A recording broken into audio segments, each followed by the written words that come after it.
کھڑے ہو کر کھانا یا پینا کیسا ہے؟ کیا اس طرح کھانے اور پینے سے کوئی بیماری لگتی ہے؟ بالکل نہیں ہے، جھوٹ ہے، سنت ہے۔ عمومی سنت بیٹھ کر کھانا پینا ہے، کبھی کبھار کھڑے ہو کر کھانا اور پینا یہ سنت ہے۔ صحیح بخاری میں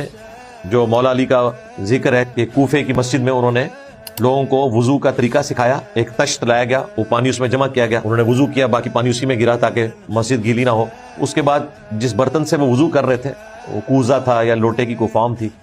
سیدنا علی نے کھڑے ہو کر اس کو پیا اور کہا کہ میں نے کوفے کے لوگوں کو دیکھا کہ وہ کھڑے ہو کر پانی پینے کو معیوب سمجھتے ہیں، جبکہ میں نے نبی الاسلام کو کھڑے ہو کر پانی پیتے ہوئے دیکھا ہے۔ یہ بخاری میں حدیث ہے، اسی لیے مسلم شریف میں جو حدیث آتی ہے نا کہ جو بھول کر بھی کھڑے ہو کر پانی پیے وہ کیا کر دے، اس حدیث کے نیچے یہ بخاری کی حدیث کوٹ کرتے ہیں لوگ شرح میں محدثین کہ یہ والی حدیث منسوخ ہے، اس کی ناسخ حدیث یہ ہے، بعد میں حضور نے اجازت دے دی تھی۔ جامعہ ترمذی میں تو عبداللہ بن عمر اور حضرت ابو ہریرہ کے بارے میں آتا ہے کہ وہ کہتے ہیں کہ ہم نبی الاسلام کے زمانے میں کھڑے ہو کر کھا بھی لیا کرتے تھے اور پی بھی لیا کرتے تھے، اور نبی الاسلام نے ہمیں کبھی منع نہیں کیا۔ یہاں تو اتنی بحث کسی زمانے میں رہی ہے کہ کرسی پہ بیٹھ کے کھا سکتے ہیں کہ نہیں، انگریزوں کا طریقہ ہے، یعنی بیٹھنا بھی زمین پہ بیٹھنا ہے، کرسی پہ بیٹھ کے تو یہ بھی انگریزوں کا طریقہ ہے، اور بھائی کھڑے ہو کر بھی کوئی کھا پی لے تو یہ جائز ہے، البتہ عمومی سنت نہیں ہے، عمومی بیٹھ کے ہی ہے، کبھی کبھار ہو تو جائز ہے، گناہ والا کوئی معاملہ نہیں ہے۔ اس حوالے سے یہ جو پبلک کے اندر مشہور ہے یہ بالکل غلط ہے کہ جی کوئی کھڑے ہو کر پانی پیے گا، جو آپ نے کہا کہ جی کیا اس کا نقصان ہوگا، جی وہ نقصان بتاتے ہیں، جی کھڑے ہو کے جو پانی پیتا ہے نا سیدھا مثانے پہ لگتا ہے جا کے۔ پتہ نہیں ان کے بزرگوں کو سائنس بھی آتی تھی کہ نہیں آتی تھی،